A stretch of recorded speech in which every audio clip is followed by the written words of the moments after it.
Hello friends, you are again welcome in Nursing Current. So we are doing the series of nursing MCQs which is important for all upcoming nursing exams. So today's video first question is, which of the following is the commonest complication of mumps in adults? Adults में common complication of mumps क्या हो सकती हैं? Option A, diarrhea and pneumonia. Option B, otitis media and glomerulonephritis. Option C, orchitis and uveitis, and option D, hepatitis and pancreatitis. Right answer is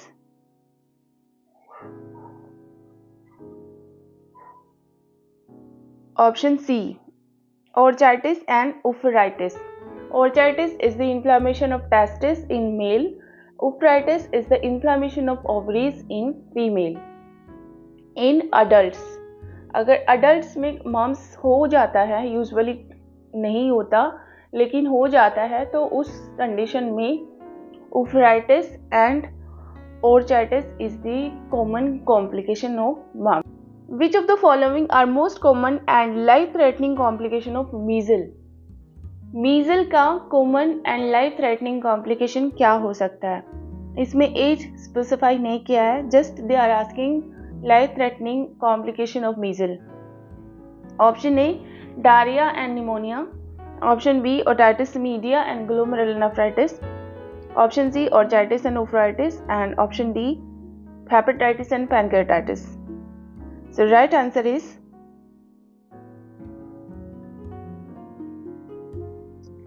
diarrhea and pneumonia. Diarrhea and pneumonia is the life-threatening complication of measles. Next, isolation is useful in case of. Isolation किस case में जरूरी है, useful है? Option A, diphtheria and poliomyelitis. Option B, mumps and measle. Option C, measle and hepatitis, and option D, chicken pox and typhoid fever. So right answer is option D, chicken pox and typhoid fever. Isolation इसमें जरूरी है, useful है to prevent the spread. Next, isolation is not useful to prevent spread of. Option A, enteric fever. Option B, measles. Option C, diphtheria, and option D, chickenpox. So right answer is option C, diphtheria. Diphtheria में isolation useful नहीं है. Isolation is not useful to prevent spread of. Next, most of the maternal death occur during. ज़्यादातर maternal death pregnancy की कौन से trimester में होता है या कौन से फेज में होता है? Option A, first trimester of pregnancy. Option B, second trimester. Option C, third trimester, and option D, third trimester to first week of puerperal period. Right answer is D, third trimester to first week of puerperal. इसमें ज़्यादातर maternal death होती हैं. Third trimester to first week of puerperal period का जो बीच का time आता है, उसी में इंट्रापार्टम पीरियड भी आ जाता है, तो इसके बीच में ज़्यादातर मैटरनल डेथ्स होती हैं. Next, nowadays yoga is considered as a part of modern medicine. It is include in. आजकल योगा एक मेडिसिन पार्ट बन गया है. सो पूछा है ये किस कैटेगरी में इंक्लूड किया गया है? Option A, physiotherapy. Option B, therapeutic medicine. Option C, preventive medicine, and option D, corrective medicine. So right answer is preventive medicine. Yoga is included in preventive medicine. Next, there is no herd immunity against. किस condition में, किस disease में herd immunity नहीं होता? Option A, diphtheria. Option B, chickenpox. Option C, poliomyelitis, and option D, tetanus. So right answer is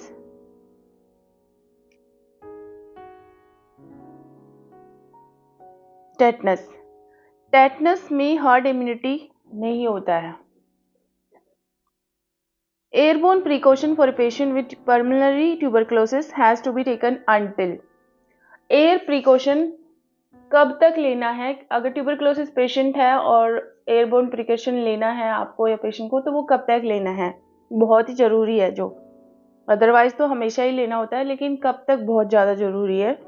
option A, tuberculin test is negative. Option B, the patient no longer has the disease. Option C, no tubercular bacilli in the sputum. And option D, patient temperature has return to normal. So right answer is option C, no tubercle bacilli present in the sputum. जब तक sputum negative नहीं आ जाता, there is no bacilli, तब तक air precaution लेना बहुत ज़्यादा important है। Next, which of the following is a blood borne infection? कौन सा इसमें से इन्फेक्शन ब्लड बोन है? Option A, Weil disease. Option B, hepatitis. Option C, plague. And option D, chikungunya. The right answer is option B, hepatitis. Hepatitis is a blood-borne infection in these options. Next, which of the following is a zoonosis or zoonotic disease? Zoonosis disease जो disease animals में फैलती हैं, animals की वजह से फैलती हैं, काटने से या animals के थ्रू फैलती हैं, that is called zoonosis. Option A, chikungunya. Option B, malaria. Option C, rabies. And option D, AIDS. Right answer is rabies. Rabies is a zoonosis or zoonotic disease. Next, the best and widely used method for hospital waste is. Best and widely method जो use होता है hospital waste को dispose करने के लिए, वो कौन सा है? Option A, chemical disinfection. Option B, land disposal. Option C, incineration. And option D, incineration. So right answer is D, incineration. Incineration is the best and widely used method for hospital waste. Next, in following which is a bacteriostatic drug?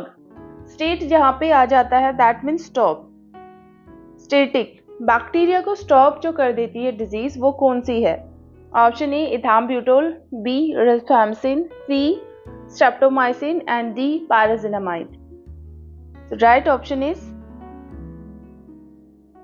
ethambutol. Ethambutol is considered bacteriostatic disease because it halt the growth of bacteria in tuberculosis. Next, in following which a bactericidal drug कौन सा है जो bacteria को किल कर देता है? Option A, streptomycin. Option B, rifampicin. Option C, pyrazinamide. And option D, all of the above. Right answer is all of the above. All of the above are the bactericidal disease. Cidal जहाँ पे लग जाता है that means kill. Spirit, because injection लगाने से पहले injection site को spirit से क्लीन नहीं करना चाहिए. Why? What is the reason? ज़्यादातर कर लेते हैं लेकिन ऐसा नहीं करना चाहिए, स्प्रिट से यूज नहीं करना चाहिए. कोरोना वैक्सीन में तो ऐसा कॉमन पर्सन भी ज़्यादातर पूछ रहे थे कि स्प्रिट क्यों नहीं यूज़ कर रहे हैं, लेकिन so option A, it may cause harmful reaction. Option B, it will cause necrosis. Option C, it may cause destruction of live organism present in the vaccine. And option D, there is no particular reason. Right answer is option C, it may cause destruction of live organism present in vaccine. जो vaccine में live organism present है, spirit अगर clean किया है तो वो उसको destruct कर सकता है. मतलब अगर स्किन पे स्प्रिट लगा हुआ है तो वो डिस्ट्रक्ट कर सकता है उसको. Next, if an infant has not been immunised with BCG at birth और विद इन DPT1, देन अगर कोई न्यूबॉर्न या कोई बच्चा बीसीजी नहीं लगा उसको बर्थ पे, डीपीटी नहीं लगा, 1 साल तक डीपीटी नहीं लगा है, बीसीजी भी नहीं लगा है, तो अब उसे क्या करना है? अगर 1 साल के बाद they need immunisation, they are willing for vaccination, तो उस टाइम पे क्या होता है? Option A, these should be avoided. BCG और डीपीटी का क्या रिलेशन है ये पूछा है। These should be avoided. Option B, these should be given at the age of 5 year. Option C, these can be given any time up to the age of 1 year, and D, both BCG and DPT-1 should be given with DPT-2 and DPT-3. Right option is C. These can be given any time up to the age of 1 year. 1 साल तक ये लग सकती हैं BCG और DPT. Next, BCG vaccine is given always in upper aspect of left arm. What is the reason behind this? हमेशा left upper aspect पे ही लगता है लेफ्ट आर्म में, इसका क्या रीजन है? Option A, it is more effective in left arm. B, in right arm it may cause paralysis. C, to maintain uniformity so that it could be easily identified. And D, it is not essential, it can be given in right side also. So right option is C. To maintain uniformity so that it could be easily identified whether the baby is immunized or not. एक uniformity को maintain करने के लिए ऐसा दिया जाता है कि बीसीजी हमेशा लेफ्ट आर्म अपर एस्पेक्ट पे ही देते हैं, हर किसी को इसी जगह पे लगता है, so it's the uniformity pattern. Next, purpose of Gram Swasthya Yojana include. ग्राम स्वास्थ्य योजना का पर्पस क्या है? Option A, to reduce IMR, infant mortality rate, and MMR, mortality rate, maternal mortality rate. To, to encourage death and birth registration. C, to prevent marriage in early age, and D, all of the above. So right answer is D, all of the above. Reduce IMR and MMR, encourage the people for death and birth registration, and to prevent the marriage in early age. Next, Yashoda Yojana has been started under. Yashoda Yojana किसके under शुरू हुआ है? Option A, India Norway partnership initiative. B, India America partnership. C, India and Denmark partnership. And D, India and Australia partnership initiative. So right answer is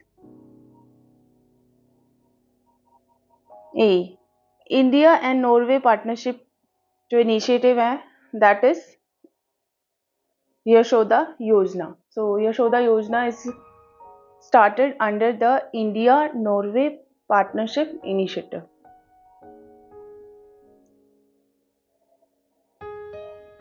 So friends, आज के video में सिर्फ इतना ही. In next video we'll do the another important MCQs. Till that time, watch the video, share and subscribe my channel. Thank you.